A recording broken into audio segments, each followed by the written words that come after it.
We have had a framework over the period of our lifetime and decades before of continual economic growth.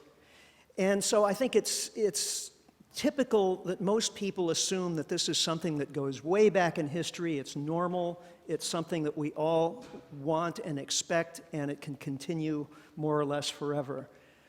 That's simply not supported by the facts. Economic growth, in fact, is something that's pretty recent in human history. Just in the last few decades, growth is starting to stall out.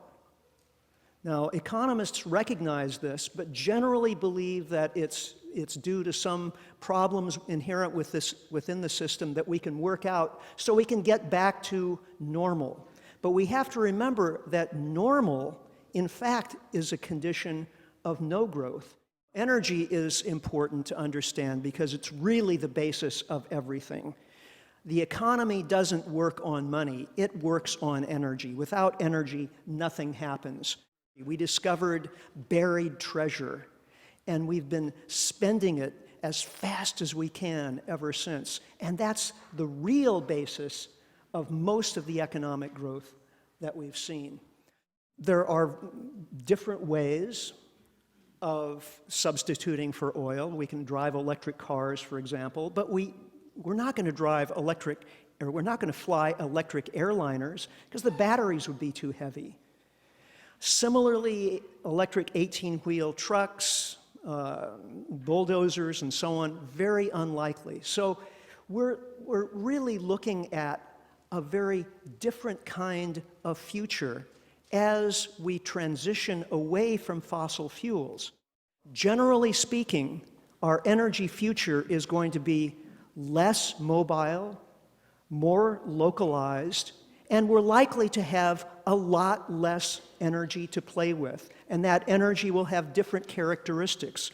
Rather than being, 24/7 available on demand, it will be, we will need to organize our use of energy around when and how energy is available to be used.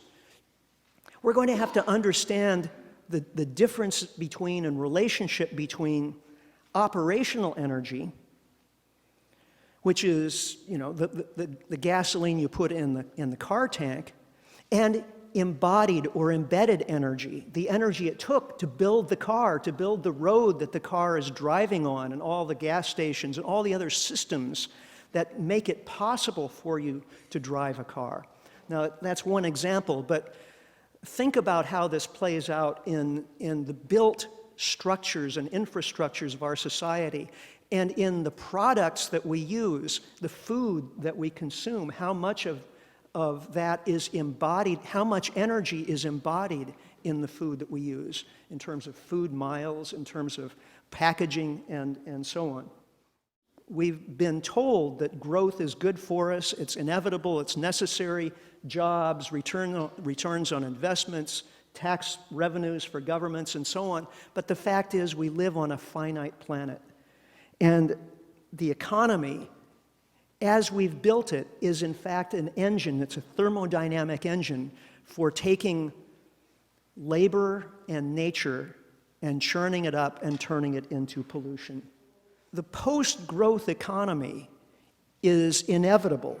It's going to look very, very different from what we are used to now, necessarily so. And it's going to be a good thing.